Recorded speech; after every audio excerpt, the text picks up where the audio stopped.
Yes hello good morning students, कैसे हैं आप सब। जैसा कि मैंने आपको बताया था कि हम यहाँ पर कंटिन्यू 11th की सीरीज स्टार्ट हमने कर ली है। आप 10th class pass out student हैं तो आप सबके लिए ये सीरीज वेरी वेरी इंपॉर्टेंट है।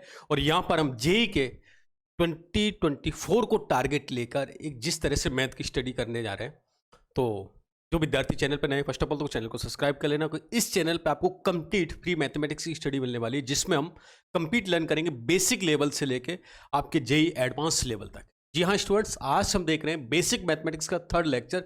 इससे प्रीवियस फर्स्ट और सेकंड हम कंप्लीट कर चुके हैं, तो जो विद्यार्थियों ने अभी फर्स्ट और सेकंड लेक्चर नहीं देखा तो प्लीज़ देख लेना, क्योंकि वो इससे कंटिन्यू आपको मैच करेगा। प्लस साथ साथ में कहाँ पर देखने को मिलेगा, तो आपको प्लेलिस्ट ऑलरेडी गिवन है इस यूट्यूब चैनल पर, और आप देखने के लिए आपको इस वीडियो के लिंक में भी आपको अटैच होंगी प्रीवियस लेक्चर की लिंक, तो वहाँ से भी आप देख सकते हैं। प्लस साथ साथ में हमारा जो एप्लीकेशन गिवन है वहाँ पर कंप्लीट पीडीएफ अवेलेबल होती है, तो एप्लीकेशन को डाउनलोड करके आप पीडीएफ को भी डाउनलोड कर सकते हैं। ओके, सो जल्दी से आ जाएं स्टडी मोड में और पेन एंड कॉपी लेके। जैसा कि आपको पता है इस चैनल पे आपको कंप्लीट कंटेंट मिलने वाला है, तो इस बात की तो मैं आपसे बार बार बोलूँगा नहीं कि चैनल को सब्सक्राइब कर लेना। आपको अपने आप लगेगा मुझे चैनल क्यों सब्सक्राइब कर लेना चाहिए। वीडियो के एंड तक जरूर देख लेना, जिससे आपको पता चल जाए, जिससे आप एक अच्छी अपॉर्चुनिटी मिस ना कर बैठे।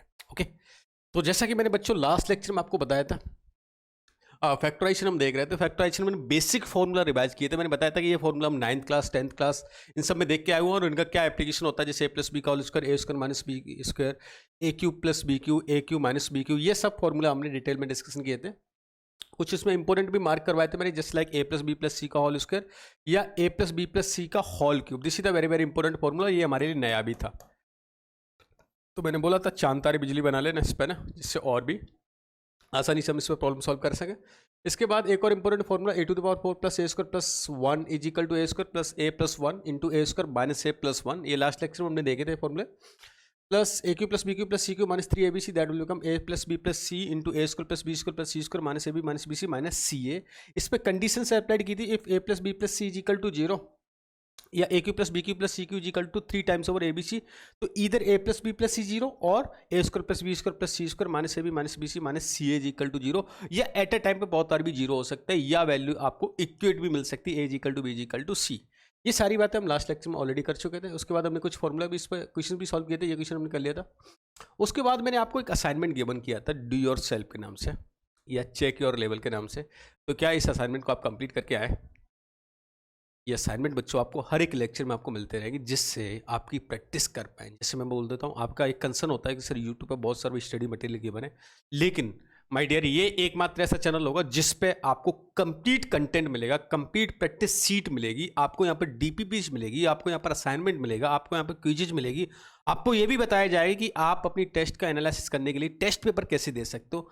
तो ये सारी बातें यहाँ पर होने वाली हैं। इसी वजह से विद्यार्थियों, माय डियर स्टूडेंट्स, ये चैनल को सब्सक्राइब कर लेना।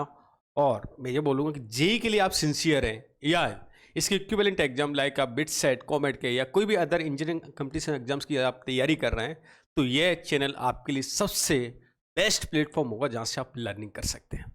ओके या तो असाइनमेंट में मैंने कुछ क्वेश्चन गिवन किए थे आपको इस तरह से। आई थिंक ये क्वेश्चन हमने कर लिया था। एक बार फिर से अगर कुछ बच्चों का डाउट भी आया था तो एक बार बता देता हूँ। मैंने हिंट बताई थी लास्ट लेक्चर में इसकी कि 7 + 4√3 है ना। तो अगर फर्स्ट ऑफ ऑल तो हम क्या करते हैं, इसको परफेक्ट स्क्वायर बनाने की कोशिश करेंगे। परफेक्ट स्क्वायर में आप 2a वाली टर्म को सर्च करते हैं ना, ये हिंट हम देख चुके थे लास्ट लेक्चर में।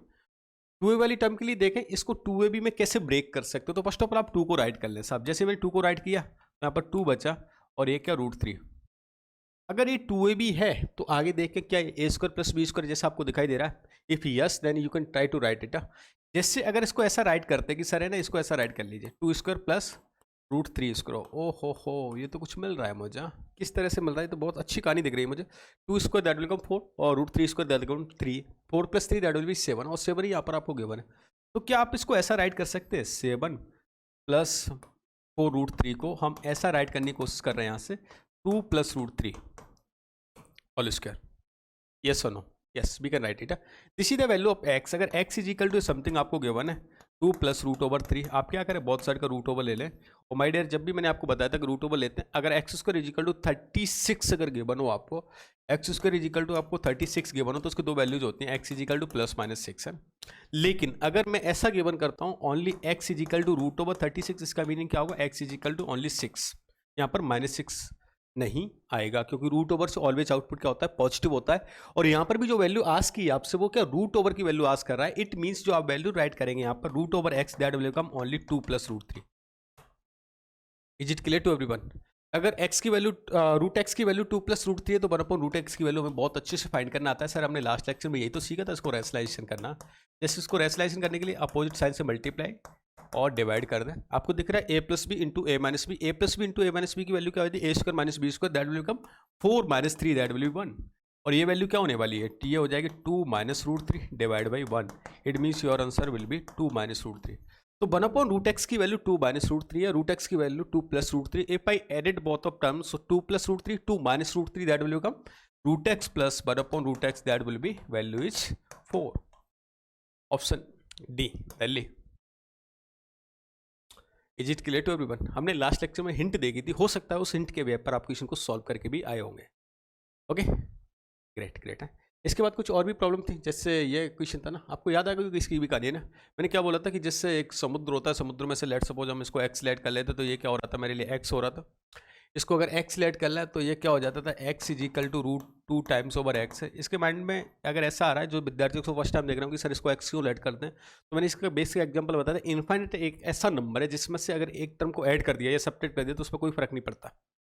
तो मैंने क्या किया है यहाँ पर, अगर ऐसी infinite number of term given कर रखी है तो उनमें से एक टर्म को अगर ऐसे लेट करें तो कोई फर्क नहीं पड़ता, क्योंकि this value is also equal to x. अब आप बहुत साइड का स्क्वायरिंग करते हैं। एक एग्जांपल समझने के लिए बताया था कि अगर एक समुद्र है, सी वाटर है, अगर उसमें से एक ग्लास वाटर अगर निकाल भी लेंगे या एक ग्लास वाटर डाल भी देंगे, क्या सी वाटर लेवल पे कोई फर्क आएगा? क्या वाटर लेवल चेंज होगा? नहीं, there will be no changes. वो इनफाइनाइट है तो इनफाइनाइट की तरह से बना ही रहेगा। यहाँ पर भी कुछ हम इसी तरह से बात करते हैं, जैसे स्क्वायरिंग किया मैंने, x² = क्या हो गया 2x। अब इंपॉर्टेंट बात जो मैंने यहाँ पे समझाना चाह रहा था आपको, कि कभी भी ऐसे डायरेक्ट आपको कैंसिल आउट नहीं करना है, क्योंकि कैंसिल आउट करने से क्या होता है, आप यहाँ पर एक सॉल्यूशन खा जाते हो। हालांकि यहाँ पर कोई फर्क नहीं पड़ेगा, x = 2, लेकिन आप इस बात को कैसे करोगे, x² = 2x गिवन है तो आप x² - 2x = क्या करेंगे 0। x को कॉमन लेंगे तो x - 2 = क्या हो जाएगा 0। x की वैल्यू क्या मिल रही थी 0 और x की वैल्यू क्या मिल रही थी आपसे 2। 0 हो नहीं सकती, पॉजिटिव नंबर का मल्टीप्लिकेशन 0 नहीं हो सकता, इस वजह से आप 0 को क्या करेंगे रिजेक्ट, और x की वैल्यू क्या मिल जाएगी यहाँ से आपको 2। Is it clear to everyone? तो इस तरह से हम यहाँ से इसको फाइंड कर सकते हैं। ओके उम्मीद करता हूँ क्लास के हर एक विद्यार्थी को समझ आएगा, क्योंकि लास्ट लेक्चर में हमने इस तरह की बातें की थी। इसके बाद सॉल्यूशन भी मैंने बता दिए थे आपको ना, x² = अगर ये वन है तो हमें इसकी वैल्यू क्या आती थी, यहाँ से आप इसको कैंसिल आउट कर देंगे तो ओनली x की वैल्यू क्या 1 आप राइट करते हैं, 0 को भूल जाते हो थोड़ी देर के लिए, बट इसका 0 भी एक सॉल्यूशन रहा होगा। इस वजह से x को कैंसिल ना करके आप प्रॉपर वैल्यू फाइंड करें, फिर आप क्रॉस चेक कर लें क्या x की बहुत वैल्यू सेटिस्फाई कर रहे हैं, क्या x के ऑल सॉल्यूशन सेटिस्फाई कर रहे हैं इक्वेशन को। अगर लगता है आपको कोई सॉल्यूशन रिजेक्ट हो रहा है तो वहां से आप उसको रिजेक्ट जरूर कर सकते हैं। जैसे फॉर एग्जांपल आपको पता है कि x² = समथिंग, सर ये सेम कहानी तो दिख रही है, मगर मैं क्रॉस मल्टीप्लाई कर देता हूँ this will also equal to something है। यहाँ से भी x की 2 वैल्यू मिल रही है 0 और 1, क्या इसमें 0 वैल्यू सेटिस्फाई करेगी? नहीं सर, 0/0 ना एक इंडिटरमिनेट केस होता है, और इंडिटरमिनेट की बातें हम लेटर ऑन करेंगे। फिलहाल मुझे ये बताया कि 0/0 की वैल्यू में डायरेक्ट 1 राइट नहीं कर सकता। ओके अभी माइंड में आ रहा होगा सर ये सब क्यों, तो इंडिटरमिनेट एक केस होता है, जैसे 0/0 को हम कैसे सॉल्व करेंगे फर्दर नेक्स्ट कमिंग लेक्चर्स और कमिंग चैप्टर्स में देखने वाले हैं ये सारी बातें। फिलहाल आप याद रखेंगे कि ऐसे सॉल्यूशन मिलता है तो उसको हमें कैंसिल आउट नहीं करना, आप प्रॉपर फाइंड करके चेक कर लें, और लगता है आपको कि ये वैल्यू सेटिस्फाई कर रही है तो ही उसके सॉल्यूशन होंगे, अदरवाइज वो सॉल्यूशन नहीं रहे होंगे। Is it clear to everyone? Okay okay great है। नेक्स्ट फिर मैंने इस तरह का क्वेश्चन बताया था कि आप इसमें भी क्या करें, इसको x लेट कर लिया सामने मैंने, ये x हो गया, और वैल्यू यहाँ से क्या कर सकते हैं फाइंड कर सकते हैं। मैंने हिंट के लिए ना, हिंट के लिए आप सॉल्व जरूर कर लेना। इसके बाद मैंने इसको भी सॉल्व करा दिया था आपको कि अगर AQ + BQ + CQ अगर कुछ इस तरह से गिवन है, अगर AQ + BQ + CQ अगर ऐसा गिवन होता है तो 3 टाइम्स ओवर क्या कर देते हम ABC है ना। कब? जब मुझे A + B + C की वैल्यू क्या दे रखी हो 0। माय डियर यहाँ पर मुझे दिख रहा है P - Q, Q - R और R - P। अगर मैं इनका समेशन करता हूँ यहाँ से, जैसे मैं इनका समेशन फाइंड करता हूँ तो समेशन की वैल्यू क्या मिल रही है आपको 0 मिल रही है। अगर सम की वैल्यू मुझे 0 मिल जाएगी तो AQ + BQ + CQ की वैल्यू क्या मैं ऐसा राइट कर सकता हूँ 3 times over P - Q plus sorry plus नहीं मल्टीप्लिकेशन है ना, मल्टीप्लिकेशन ओ हो मिस्टेक कैसे हो रही है, Q - R और ये R - P है ना। आपको दिख रहा है डिनोमिनेटर में भी सेम कहानी दे रखी है सर, अगर न्यूमरेटर डिनोमिनेटर सेम कहानी दे रखी है आप कैंसिल आउट जरूर कर सकते हैं, और यहाँ पर आंसर क्या मिल जाएगा आपको 3 only. Is it clear? Sir बहुत सिंपल सी कहानी, क्योंकि हम ऑलरेडी फॉर्मूला देख चुके हैं। फिर से बताया तो जिन विद्यार्थियों ने फर्स्ट और सेकंड लेक्चर नहीं देखा वो जरूर देख लेना, क्योंकि यहाँ पर जितनी आप बिगिनिंग लेवल से, अभी जीरो लेवल से चलेंगे तब भी हम एक हीरो लेवल की तैयारी तक तो पहुँच पाएंगे। तो ये सब करने के लिए आपको बेसिक बेसिक बातें आना बहुत ही जरूरी है। ओके,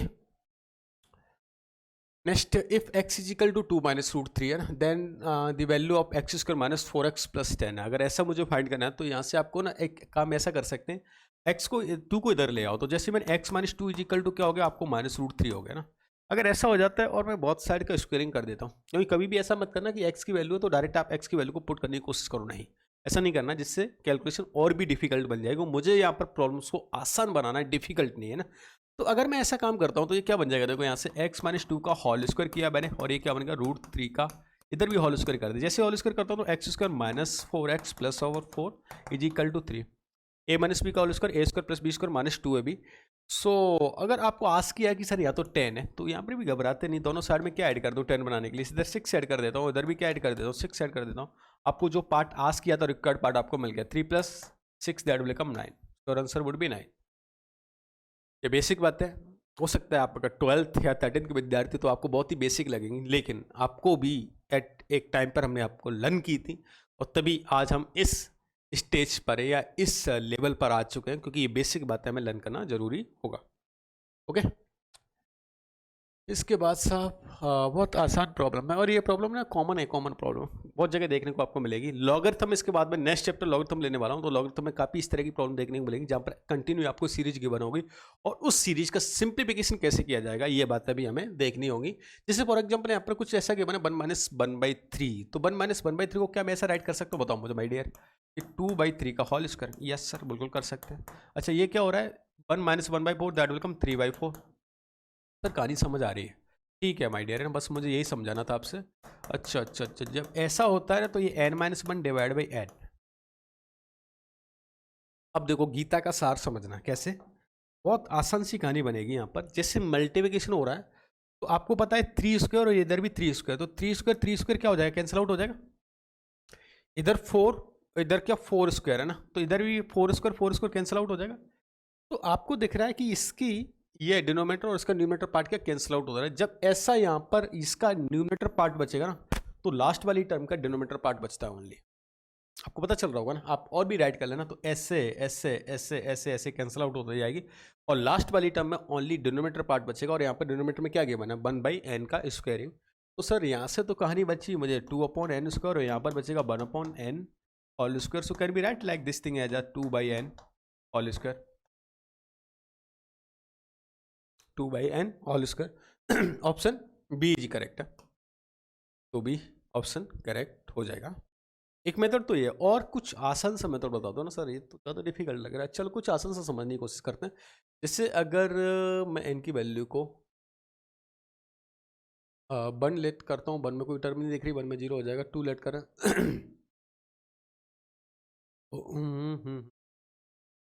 2 में नहीं दिख रही, 3 से स्टार्ट है ना, तो n की वैल्यू को मैं 3 पुट करता हूँ, 3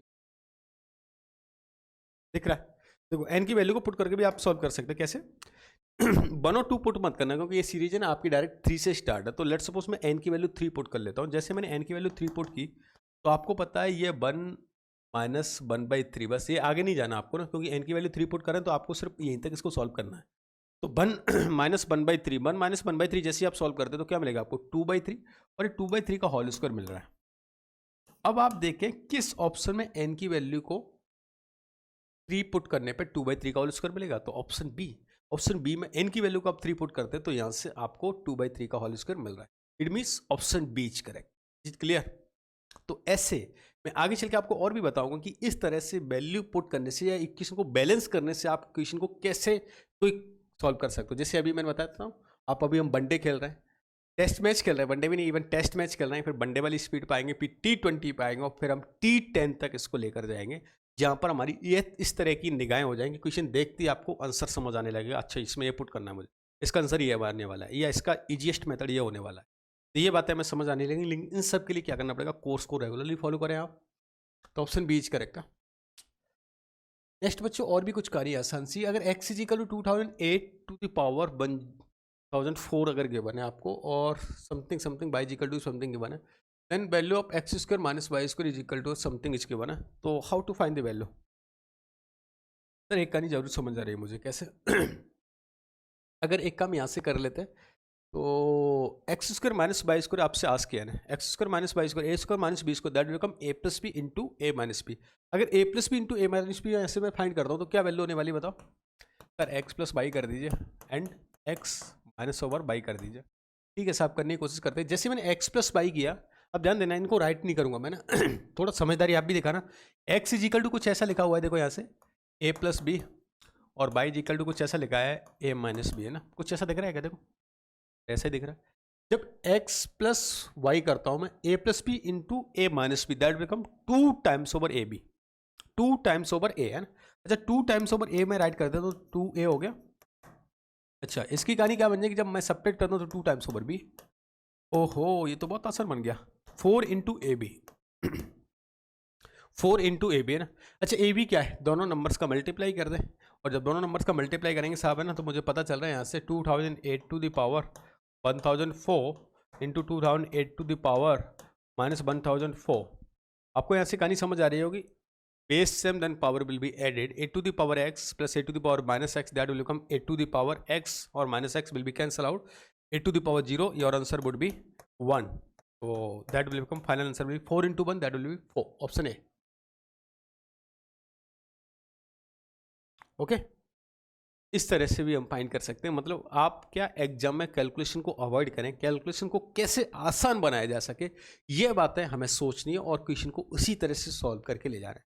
देखो क्वेश्चन एग्जाम में आपको कुछ ऐसे क्वेश्चन भी लगते होंगे जैसे अभी तक मैं ऐसा नहीं बोलूँगा जेई का एग्जाम आपने अटेम्प्ट कर लिया, लेकिन इससे प्रीवियस एग्जाम भी वैसे रहे होंगे आपको कई बार कि एग्जाम हॉल में क्वेश्चन नहीं होता, लेकिन जब हम घर पे आके देखते हैं या उसको रिलैक्स मोड में देखते हैं क्योंकि क्वेश्चन सॉल्व हो जाता है।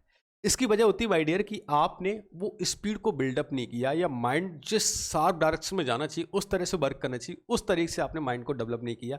और ये सब होता है आपकी प्रैक्टिस से। आप किस लेवल की प्रैक्टिस करो, चाहो तो मैं यहाँ पर है ना बहुत एक स्लो स्पीड से कराता इस क्वेश्चन को ना, आप ऐसे करें ऐसे करें, लेकिन मैं जिस स्पीड से कराऊंगा आपकी स्पीड उसी तरह से बनती जाएगी। इसी वजह से हो सकता है आपको इनिशियल स्टेज पर मेरी स्पीड थोड़ी सी फास्ट लगे, लेकिन मैं उसको फास्ट जान के रखता हूँ। मैं जान के रखता हूँ इस बात को, क्यों? मुझे पता है कि अगर मैं फास्ट चलूंगा तो डेफिनेटली आप भी फास्ट हो जाओगे, मैं स्लो हो जाऊंगा तो आपकी स्पीड कम होती जाएगी। तो मुझे यहाँ पर फास्ट स्पीड को अडॉप्ट करना है। प्रॉब्लम आती है आप डाउट शेयर करें, प्रॉब्लम आती है आप कमेंट में आस्क करें, जिससे हम उसको और बेटर कर पाएं। लेकिन आप अपनी स्पीड को इंप्रूव जरूर कर लेना ना, और स्पीड इंप्रूव होगी मेरे साथ साथ में क्वेश्चन की आप प्रैक्टिस करें। डेफिनेटली एक दिन ऐसा आ जाएगा कि जिस तरह से क्वेश्चन में बोल रहा हूँ देखते देखते ना क्वेश्चन को सॉल्व आप कर सकते हैं। ओके या next A minus B whole square something B minus C into C minus A plus B minus C whole square divide by A minus B into C minus A plus C minus A whole square divide by A minus B into B minus C. ये सारी कहानी आपको given है। यहाँ से क्या कर सकते हैं सर इसका? फर्स्ट ऑफ ऑल है ना, अगर देखा जाए तो मैं एलसीएम लेके देखते हैं। जैसे इसका एलसीएम अगर लिया जाए तो एलसीएम क्या हो जाएगा बताओ? इसका कुछ कहानी ऐसे बन जाएगी, थोड़ा थोड़ा थोड़ा थोड़ा, चलो पूरा ही कर लेते हैं ना। अगर कुछ ऐसा दिख रहा है सर है ना, इसका एलसीएम ए माइनस बी, एलसीएम लेना आता होगा क्लास के हर एक विद्यार्थी को, ऐसी मैं उम्मीद करता हूँ। ठीक है, नहीं आता तो प्रीवियस क्लास के लेक्चर जो देखें यहाँ पर ना। जैसे इसको डिवाइड करेंगे सर, ये बी माइनस सी और सी माइनस ए से डिवाइड होता है, तो ए माइनस बी से मल्टीप्लाई होगा। ए माइनस बी का होल स्क्वायर न्यूमरेटर में आपको गिवन बना, तो A minus B whole square into A minus B that will become A minus B whole cube. अच्छा यहाँ पर क्या बन जाएगा? सिमिलर। मैं डायरेक्ट राइट कर देता हूँ। इक्वेशन याद आ गया क्या आपको? अच्छा ये तो सर सेम कहानी दे रखा है, बस ए बी सी की जगह पर वहाँ पर पी क्यू आर गिवन थे, और ऐसा क्वेश्चन तो हम कर चुके हैं। जब a plus B plus C है ना की वैल्यू 0 हो रही होगी, तो A cube plus B cube plus C cube की जो वैल्यू आती है that will become 3 times over A B, 3 times over A B C. ये कहानी हमें याद आती है? यस अगर ये कहानी याद है तो क्वेश्चन बहुत ही आसान बना दिया आपने। कैसे? अगर मैं इसको राइट करता हूँ 3 टाइम्स ओवर ए माइनस बी, बी माइनस सी, और ये सी माइनस है ना। अच्छा डिनोमीटर में भी सर सेम कहानी के बने ना, सेम कहानी मतलब समझ गया होगा ना, ये हैबिट आपको भी बनानी। कैंसिल आउट कर लिया, ओनली यहाँ पर क्या बचा आपका 3, तो your answer would be 3, D option है। Is it clear? हिंट के लिए आप है ना बेसिक नोट जरूर कर लें, जिससे आपको पता चले क्वेश्चन को मैं किस तरह सॉल्व करूं। बार बार है ना एक ही फॉर्मूला आपकी यूज हो रहा है, वो फॉर्मूला कौन सा है?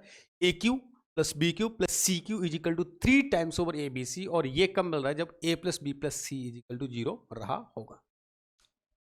क्लियर? यस नेक्स्ट बहुत आसान है, करने की कोशिश कर लेते हैं एक बार।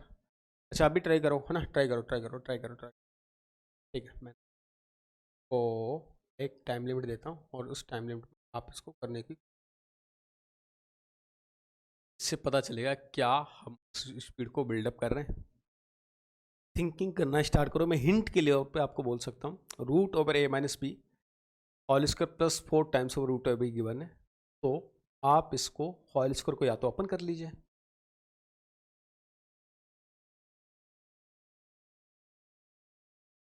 ये पीडीएफ है ना बेटा, ये कंप्लीट आपको मिल जाएगी ना, लेकिन पीडीएफ मैं यूट्यूब पे नहीं डाल सकता क्योंकि मेरे खुद के बनाए हुए पीपीटीज हैं, तो ये पीडीएफ आपको मिलेगी, बड़ी सिक्योरिटी के साथ मिलती है और ये आपको सिर्फ एप्लीकेशन पे मिलेगी।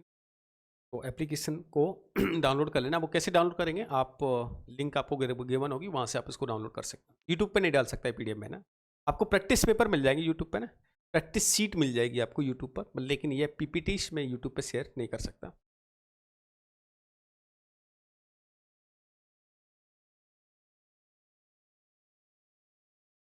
ओके लेट्स सी है, रिप्लाई मुझे मिले हैं और करेक्ट भी है, देखें कैसे। आपको यहाँ से गिवन है root over minus root over b whole square plus 4 times over root over ए बी है ना। क्या कर सकते हैं, देखो इसका अगर होल स्क्वायर ओपन किया जाए ना, तो इसका होल स्क्वायर कुछ ऐसे हो रहा है सर, ए माइनस बी का होल स्क्वायर होगा ए अच्छा plus B minus 2 root over ए बी और plus 4 times over root over ए बी ना, कुछ ऐसी कहानी गिवन है आपको ना। अच्छा ये ए माइनस बी गिवन होता है ना, तो A square plus B square minus 2 A B plus 4 A B given है, so can be write like this term as A square plus B square plus 2 times over A B.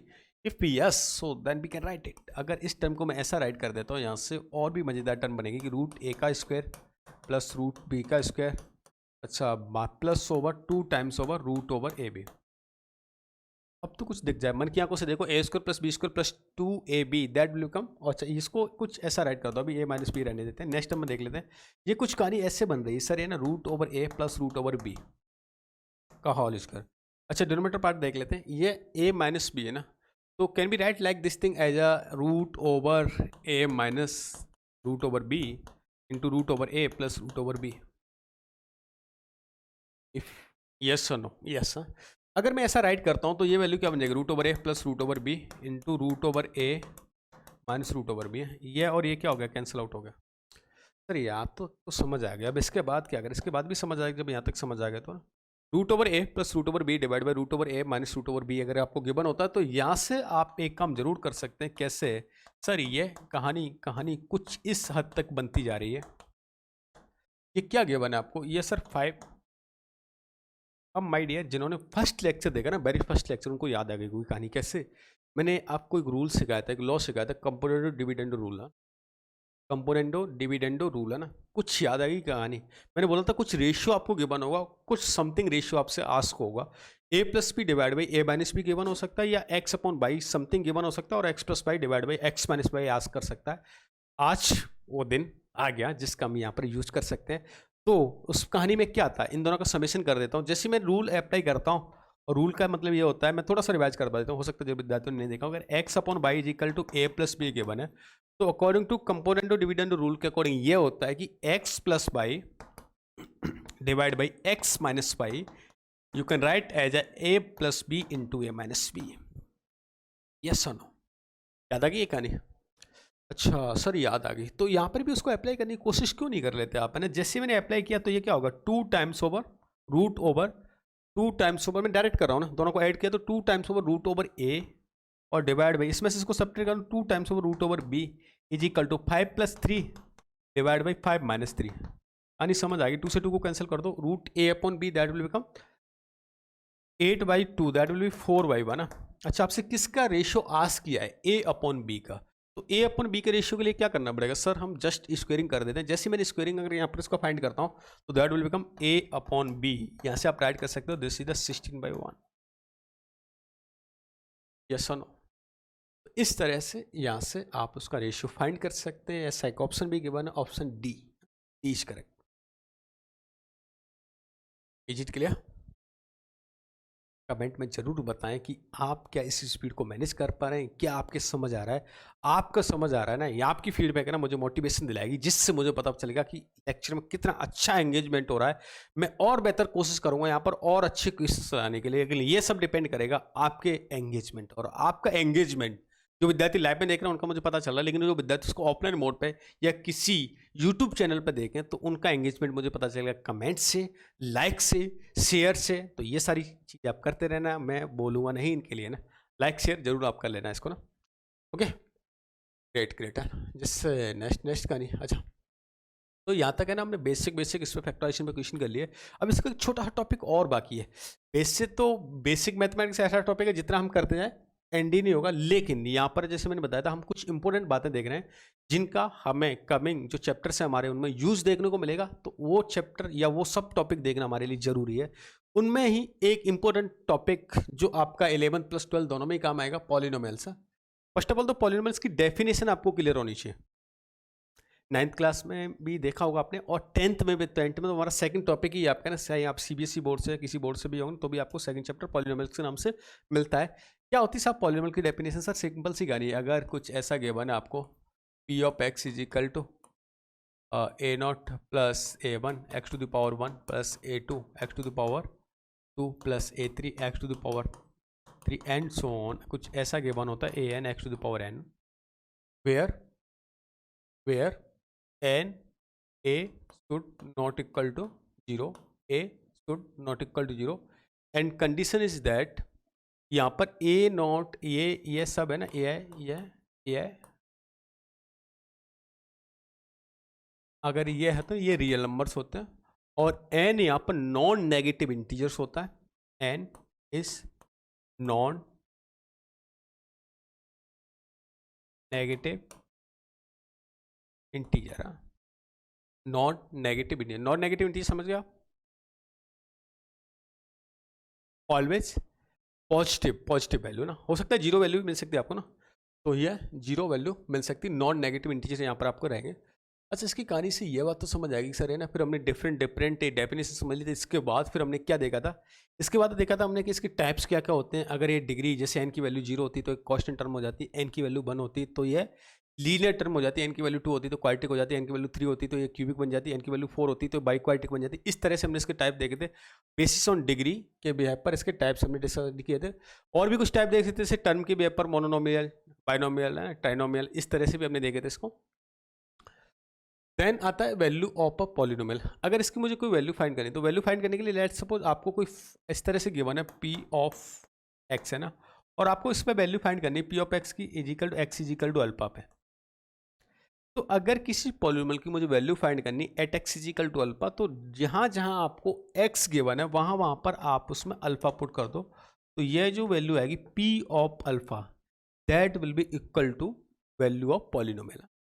For example मैं एक example के तौर पे देख लेता हूँ। अगर मुझे पी ऑफ एक्स ऐसा कुछ गिवन है, let suppose x cube plus 2x square plus x plus 1 है ना, मुझे वैल्यू फाइंड करनी at x is equal to 1 पर, बताओ ना। तो at x is equal to 1 पर वैल्यू फाइंड करके मैं क्या करूँगा, P of 1 is equal to 1 plus 2 plus 1 plus 1 है, इज इक्वल टू क्या हो जाएगा 5। This value is equal to 5। Is it clear?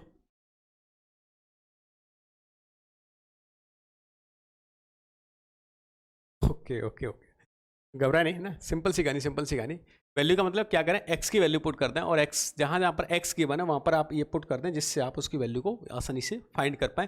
जैसे यहाँ पर आपको गिवन था 2x cube minus 13x square plus 17x plus 12 at x is equal to 1 पर। अगर मुझे वैल्यू फाइंड करनी तो आप क्या करेंगे, जहाँ पर एक्स गिवन है वहाँ पर मैं 1 पुट कर देंगे सर। जैसे हमने 1 पुट किया तो F of 1 is equal to 2 minus 13 plus 17 plus over 12, कितनी वैल्यू मिलेगी 31 और 18 श्योर वैल्यू विल बी 18 और ऐसे हम किसी भी पॉलिनोमियल की वैल्यू को फाइंड किया जा सकता है। ओके, तो बेसिक यहाँ पर मैं डिटेल में जाना नहीं चाह रहा, क्योंकि जस्ट एज इंट्रोडक्शन कराना चाह रहा हूँ, और ये क्या बातें बताने वाला हूँ तो वो इंपॉर्टेंट बात है। इसके बाद मैं रिमाइंडर थ्योरम है ना, और फैक्टर थ्योरम, ये इंपॉर्टेंट बात है, लेकिन उसके समझने से पहले मैं पॉलिनोमियल को जस्ट एक रिवीजन करा रहा हूँ जिससे आपको ये बात समझ आए मैं पॉलिनोमियल बोल रहा हूँ तो इसका मीनिंग है क्या एक्चुअल में। ओके, जिससे नेक्स्ट बात करें जीरो पॉलिनोमियल। तो जीरो पॉलिनोमियल का मीनिंग क्या होता है कि अगर जिस वैल्यू को आप पुट कर रहे हैं, लेट्स सपोज आपने पी ऑफ एक्स या अल्फा पुट किया और पी ऑफ अल्फा पुट करने पर अगर इसकी वैल्यू क्या मिल रही है, जीरो मिल रही है, it means x is equal to alpha है ना, इसका एक जीरोज रहा होगा, जीरोज रहा होगा, जीरोज और रूट्स है ना, दोनों कहानी क्या होती है, सेम होती है किसी के लिए भी, तो जीरो रहा होगा ना। तो अगर डेफिनेशन के तौर पे ये भी देखा जाए कि अगर ये चेक करें तो क्या करना है, आपको वैल्यू पुट कर देनी, अगर पॉलिनोमियल की वैल्यू जीरो मिल जाती है इट मीन्स वो उसका रूट्स या जीरोस रहा होगा। तो चेक कर लेते हैं मुझे x is equal to to zero है या नहीं है। तो लेट सपोज आपको गिवन है पी ऑफ समथिंग, तो अगर आप मैं टू वैल्यू पुट कर दूँ तो two into two cube plus two square minus seven into two minus over six, क्या वैल्यू हो रही है, 16 प्लस टू, ओहो 16 प्लस 4 है ना, that will come 20 minus 20 that will B zero. या पी ऑफ टू की वैल्यू क्या मिल रही है आपको, जीरो मिल रही है। इट मीन्स यहाँ से एक बात समझ आई कि ये टू वैल्यू इस पॉलिनोमियल को सेटिस्फाई करे तो डेफिनेटली इसका एक जीरो है ना, एक जीरो आपको टू मिल रहा होगा। अदर जीरोज कैसे फाइंड करेंगे, ये 10th क्लास में आप ऑलरेडी देख चुके हैं। फिर हम क्या करते थे इसके लिए, हमारे स्कूल की मैडम ने हमें सिखाया था कि बेटा आप क्या करोगे इसके लिए, x माइनस टू है ना, इसका एक फैक्टर बन गया। फिर हम लोग क्या करते थे, x माइनस टू से इसको डिवाइड कर देते थे। यहाँ पर डिवीजन मेथड में नहीं बता रहा, लेकिन आपको बस हिंट बताने के लिए कि आपने ऐसा किया होगा स्कूल की, ऐसा ऐसा ना, इससे डिवाइड कर देते हैं। यहाँ पर कुछ क्वेश्चन आता था, कुछ रिमाइंडर आता था और हम इसको फाइंड भी कर लेते थे। याद आई कहानी है ना, तो ऐसा हमें देखने को मिलता था यहाँ पर। इसके बाद ज्योमेट्रिकल मीनिंग ऑफ जीरोज देख लेते हैं। ये काफ़ी इंपॉर्टेंट टॉपिक है ज्योमेट्रिकल मीनिंग, क्योंकि जब मैं 12th क्लास में या 11th क्लास में आगे चल के ग्राफ की स्टडी करने वाले हैं या प्ले विद ग्राफ है ना, हम एक टॉपिक पढ़ेंगे प्लेइंग विद ग्राफ है ना, तो वहाँ पर हम ये सारी बातें सीखेंगे और ग्राफ्स को ड्रॉ करना सीखेंगे। ग्राफ्स से ना आपके मैथमेटिक्स में कैलकुलस की पार्ट की भी बात करूँ 30-40% प्रॉब्लम यूं ही सॉल्व हो जाती है। देखते ना, अगर आपको ग्राफ समझ आ गया तो देखते प्रॉब्लम को सॉल्व कर लेंगे ना। तो यहाँ पर कुछ ग्राफिकल एनालिसिस देख लेते हैं कि इसका मीनिंग होता क्या है। जैसे अगर पॉलिनोमियल है, अगर उसका कोई अल्फा रूट हो रहा है ना, जैसे अगर फॉर एग्जांपल मैंने बात की कि अगर उसका रूट है ना अल्फा की वैल्यू लेट्स सपोज क्या 1 है, तो डेफिनेटली वो पी ऑफ अल्फा की वैल्यू क्या रही होगी, जीरो रही होगी, और उसका रूट्स मिल रहा होगा। तो और जीरो का मीनिंग ये है कि अगर कोई कर्व आपको गिवन है, उस कर्व में एक्स इज इक्वल टू आप अल्फा पुट कर रहे हैं, तो x is equal to alpha का मीनिंग ये है कि अल्फा पुट करने पे उस पॉलिनोमियल की वैल्यू क्या होनी चाहिए, जीरो होनी चाहिए। उस पॉलिनोमियल की वैल्यू क्या होनी चाहिए, जीरो होनी चाहिए। अगर ग्राफिकल एनालिसिस देखा जाए तो कुछ ऐसे कहानी बनती है ना, कुछ ऐसे कहानी बनती है जैसे फॉर एग्जांपल मैं एक छोटा सा ग्राफ लेता हूँ, जैसे y is equal to x minus one है ना, और इस y को ना थोड़ी देर के लिए मैं ऐसा लिख देता हूँ p ऑफ x। अब आपको पता है यहाँ पर p ऑफ वन की वैल्यू ना, p ऑफ वन की वैल्यू वन पुट करने में 1 माइनस वन क्या मिल रहा है, जीरो मिल रहा है, यस और नो। तो डेफिनेटली x माइनस वन का जब आप ग्राफ ड्रॉ करोगे ना, तो x is equal to one पे ये ग्राफ का रिजल्ट जीरो आएगा। x is equal to one पे इस ग्राफ का आउटपुट है ना जीरो आने वाला है। कैसे, आपको पता भी इसका ग्राफ हम ड्रॉ करते थे, और ग्राफ ड्रॉ करने का भी सिंपल सा मेथड बता रहा हूँ मैं आपको ना, जो आपने स्कूल में सीखा था कि सर है ना, हमें ऐसा ऐसा स्कूल की मैडम ने सिखाया था, x is equal to something और y इज इक्वल x और y है ना, x की वैल्यू सब जीरो पुट करते हैं, y की वैल्यू क्या मिलती है, -1 मिलती है, x की वैल्यू में 1 पुट की y की वैल्यू जीरो मिल रही है, और x की वैल्यू 2 पुट कर लें तो y की वैल्यू क्या मिल रही है, 1 मिल रही है। अच्छा कुछ कहानी ऐसे जा रही है ना। तो x इज इक्वल टू -1 है ना, तो इस पॉइंट को फिर हम लाइज कर देते हैं, जैसे x जीरो होगा तो y -1 है ना, ये पॉइंट मिल गया, x1 तो y जीरो यहाँ पर है ना, x2 y1, तो ऐसा इन सबको मीट करा देता तो ऐसा ग्राफ बनता था। इस बात से एक बात समझ आ रही होगी यहाँ पर इस कंक्लूजन से कि ये x is equal to 1 put किया ना, तो उस पॉलिनोमियल की वैल्यू क्या मिल रही थी, जीरो मिल रही थी। इसी वजह से ना आपको एक बात और भी समझ आ गई, इनको जीरोस और रूट क्यों बोलते हैं, क्योंकि ये वैल्यूज उस पॉलिनोमियल में पुट करने के बाद उस गिवन पॉलिनोमियल की वैल्यूज को क्या जीरो कर देते हैं, उसकी वैल्यू का उसका आउटपुट है ना जीरो ले आते हैं। दैट्स वाई आप बोल सकते हैं कि इनको जीरोस इस वजह से भी बोलते हैं या रूट्स इस वजह से भी बोलते हैं। तो इससे एक बात समझ आएगी, अगर ये पॉलिनोमियल इस ग्राफ को अगर एक्स एक्सिस को जितनी बार कट करेगा उतनी बार इस पॉलिनोमियल की वैल्यू जीरो रही होगी। इस बात को समझ गए, कोई ग्राफ एक्स एक्सिस को जितनी बार कट करेगा तो डेफिनेटली उस पॉलिनोमियल के रूट्स उतने ही रहे होंगे। दूसरी इसकी वाइस वर्सा मैं बोलता हूं कि अगर कोई किसी पॉलीमर के रूट्स अगर 2 हैं तो डेफिनेटली वो पॉलीमर का ग्राफ एक्स इसको 2 टाइम्स कट कर रहा होगा, 2 टाइम्स कट कर रहा होगा। इस बात को डिटेल में और जानने के लिए और थोड़ी सी कहानी समझते हैं। जैसे आपको अगर याद हो कहानी, तो मैंने कुछ ऐसा बताया था 2 दिन पहले कि x square minus 5x plus 6 is equal to 0। इसके हमने रूट्स फाइंड किए थे, इसके 2 रूट्स मिल गए थे हमें, क्या x माइनस 2 और x माइनस 3। अभी फिलहाल मैं इसके ऐसा नहीं बोलूँगा ग्राफ कैसे ड्रॉ करेंगे, लेकिन थोड़ा समझने की कोशिश करते हैं। ये क्वाड्रेटिक इक्वेशन ग्राफ है। इस क्वाड्रेटिक का अगर आपको दिख रहा है तो ए क्या हो रहा है, positive. A means coefficient of x square, a leading coefficient है, क्या ग्रेटर देन 0 दे रखा है। और इसका अगर डी फाइंड करेंगे ना, D means discriminant, B square minus 4ac, तो वो आपको डी की वैल्यू पॉजिटिव मिल रही है। अगर कोई क्वाड्रेटिक इक्वेशन जिसका ए पॉजिटिव हो, डी भी पॉजिटिव हो, तो definitely it have 2 real roots. That type of quadratic have 2 real roots. और 2 रियल रूट्स का मीनिंग ये है कि जब इस क्वाड्रेटिक एक्सप्रेशन का मैं ग्राफ ड्रॉ करता हूं यहां से, तो जो रियल एक्सिस है इसको 2 जगह पे कट करेगा, रियल एक्सिस को 2 जगह पे कट करेगा। अच्छा, रियल एक्सिस क्या मतलब, एक्स एक्सिस, तो एक्स एक्सिस को ये 2 टाइम्स कट करेगा। मैं थोड़ा सा हिंट बताऊंगा अभी, बाकी तो हम डिटेल में क्वाड्रेटिक इक्वेशन में देखेंगे कि अगर इसका ग्राफ में ड्रॉ करता हूं तो ऐसा पैराबोला टाइप का ग्राफ बनता है, एक पैराबोला टाइप का ग्राफ बनता है, और ए इसका पॉजिटिव तो अपवर्ड फेस पैराबोला बनेगा। अभी हो सकता है पैराबोला वाली बातें समझ नहीं आ रही हो, लेकिन मुझे इतना लगता है शायद 10th क्लास में ये बताया जरूर होगा मैं, कि इस तरह का बेटा ग्राफ इसका ये बनता है पैराबोला का ना। हम डिटेल में एनालिसिस करेंगे। ये 0.2,3 होता है।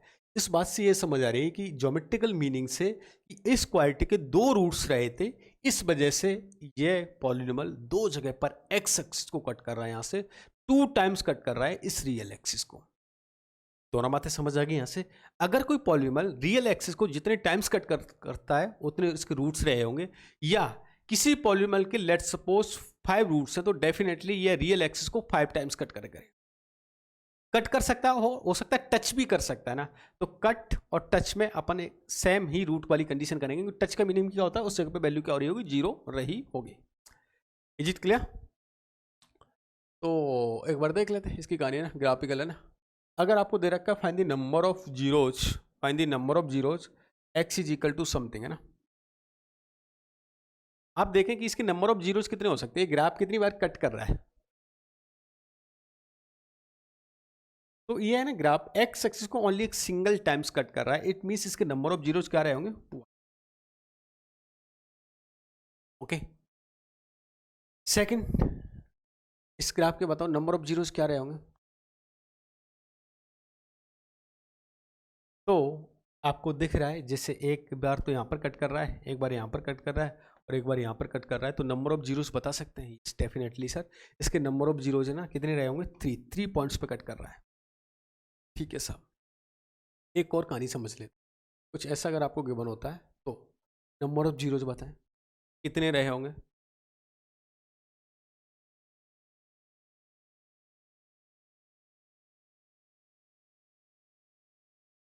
बताओ। तो साहब एक तो हमें ये पॉइंट मिल रहा है ना, एक ये मिल रहा है और एक ये मिल रहा है। अगेन इसमें 3 पॉइंट मैं बोल रहा था, टच करे तो भी हम कंसीडरेशन करेंगे इसका, इस जगह पर रूट रहा होगा, उसको ये जीरोस मिल रहा होगा डेफिनेटली। तो एक तो यहाँ पर रूट मिल रहा है 1 2 3, तो इसके भी रूट में क्या रहेगा 3। Is it clear? तो ये ग्राफ का है ना, या पॉलीनोमियल का ज्योमेट्रिकल मीनिंग अगर समझ आ गया हो मैं, तो हमें आगे काफ़ी यूज आने वाला है जहाँ पर हम ग्राफ ड्रॉ करेंगे। ओके, और मैं बताऊंगा उस समय कि ऐसी बातें हम पॉलीनोमियल को जो ज्योमेट्रिकल मीनिंग मैंने बताया था वहाँ पर हमने ये बातें समझ ली थी। Is it clear? Okay okay okay, great great. Next बात करें remainder theorem. First of all remainder theorem समझ लेते हैं एक्चुअली में रिमाइंडर थ्योरम होता क्या है। तो अगर कोई, जैसे मैंने बताया था आपको पॉलीनोमियल गिवन है, अगेन लेट सपोज पॉलीनोमियल की किसी कुछ ऐसे ले लेता हूँ पी ऑफ एक्स है ना। इसको आप एक्स माइनस अल्फा से क्या कर रहे हो, डिवाइड कर रहे हो ना, एक्स माइनस अल्फा से डिवाइड कर रहे हो। तो डेफिनेटली इसका जो रिमाइंडर है ना, रिमाइंडर वो कुछ ऐसा रहा होगा पी ऑफ अल्फा। क्या? पी ऑफ अल्फा इसका रिमाइंडर रहा होगा। अगर ये इसका फैक्टर होगा, अगर इसका फैक्टर होगा तो आपको बात समझ आएगी। अगर फैक्टर इसका होता या इसका जीरोज होता तो डेफिनेटली पी ऑफ अल्फा की वैल्यू क्या मिल जाती है आपको, 0 मिल जाती। उस केस में जब फैक्टर रहता है तो रिमाइंडर की वैल्यू क्या हो जाती है, 0 हो जाती। लेकिन यहाँ पर अगर फैक्टर नहीं है तो इसके में रिमाइंडर की जो वैल्यू मिलेगी वो क्या मिलेगी आपको, पी ऑफ अल्फा।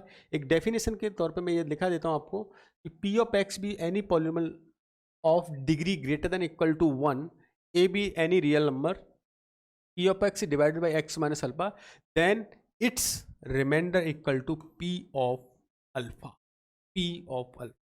बस ये आपको याद रखनी है, ये कहानी वेरी वेरी इंपॉर्टेंट है और काफ़ी बार ये यूज होगी, मेनी टाइम्स हम इसको यूज करेंगे। तो मैं बोलूँगा रिमाइंडर थ्योरम, तो आपको याद आना चाहिए x माइनस अल्फा से अगर आप डिवाइड कर रहे हैं किसी पॉलिनोमियल को तो उसका रिमाइंडर होगा ऑलवेज p ऑफ अल्फा।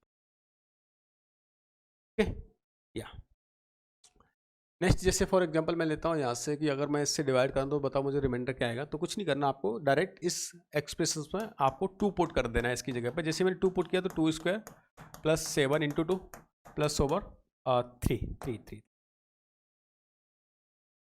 तो ये हो गया कितना 34 प्लस 3 37 ना, तो रिमाइंडर इज 37।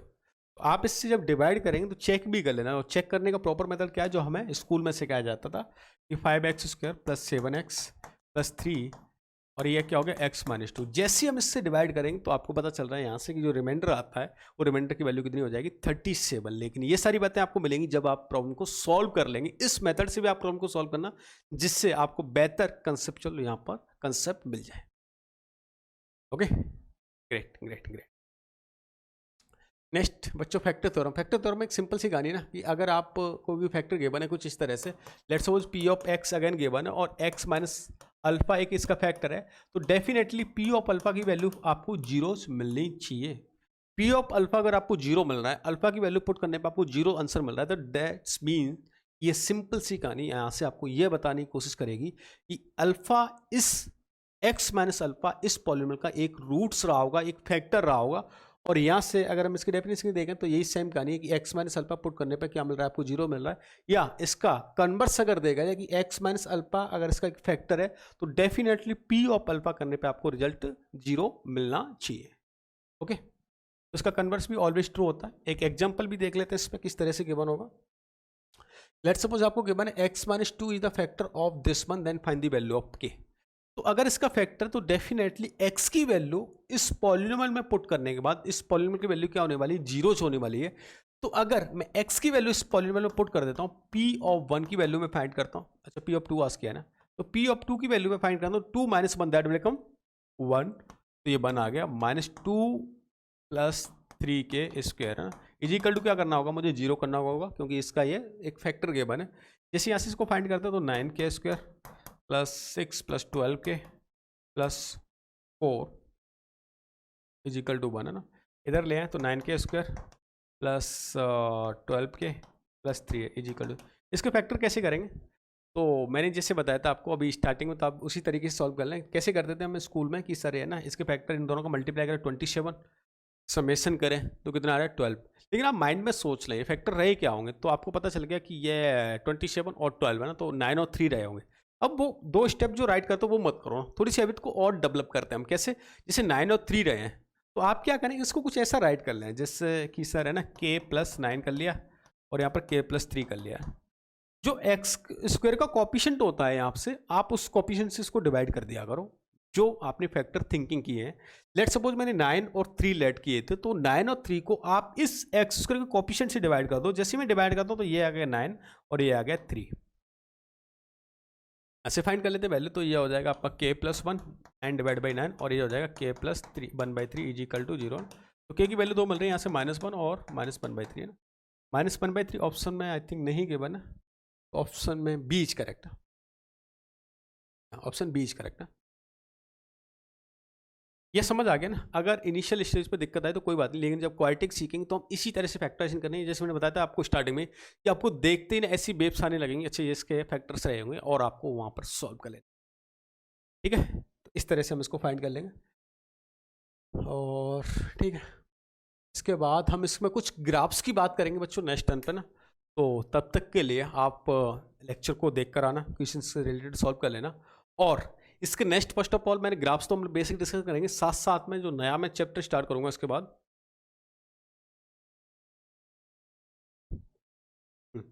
इसकी नेक्स्ट जो हम डिस्कशन करेंगे, लॉगरिथम चैप्टर स्टार्ट करने वाले हैं, जो कि वेरी वेरी इंपॉर्टेंट टॉपिक होगा हमारे लिए। जैसे मैंने बताया था, आपके जेई एडवांस के लिए, जेई मेंस के लिए, इवन आपके फिजिक्स केमिस्ट्री, इसमें भी सब में यूज होता है आपका लॉगरिथम टॉपिक। तो हम लॉगरिथम को डिस्कशन करेंगे, तब तक के लिए आप इसको देख कर आएँ। इस पर जो गिवन प्रैक्टिस के लिए मैंने क्वेश्चन कहाँ पर अटैच कर रखे हैं, यहाँ पर आपको पीडीएफ मिल जाएगी, प्लस साथ में अगर यहाँ पर पीडीएफ अटैच मिलती तो टेलीग्राम ग्रुप, अपना टेलीग्राम ग्रुप की लिंक ऑलरेडी गिवन है, आप उसको ज्वाइन कर लें। वहाँ पर इससे कंप्लीट रिलेटेड टू पीडीएफ आपको नोट्स वहाँ पर मिलते रहते हैं। साथ साथ में और आपको कंटेंट अगर चाहिए तो हमारे एप्लीकेशन पर जाएं, एप्लीकेशन से आपको कंप्लीट पीडीएफ वहाँ से भी आप देख सकते हैं। तो मिलते हैं नेक्स्ट लेक्चर में, लेकिन उम्मीद करता हूं जिन विद्यार्थियों ने कंप्लीट लेक्चर देख लिया तो अब आपको समझ आ गया मुझे चैनल को क्यों सब्सक्राइब करना है। तो चैनल को सब्सक्राइब कर लेना और वीडियो को लाइक कर देना, शेयर करना अपने फ्रेंड को, जिससे हम और अच्छा एक बेहतर यहाँ पर कंपटीशन एनवायरनमेंट क्रिएट कर सके। ओके, तो मिलते हैं नेक्स्ट लेक्चर में, तब तक के लिए bye bye, take care, happy study.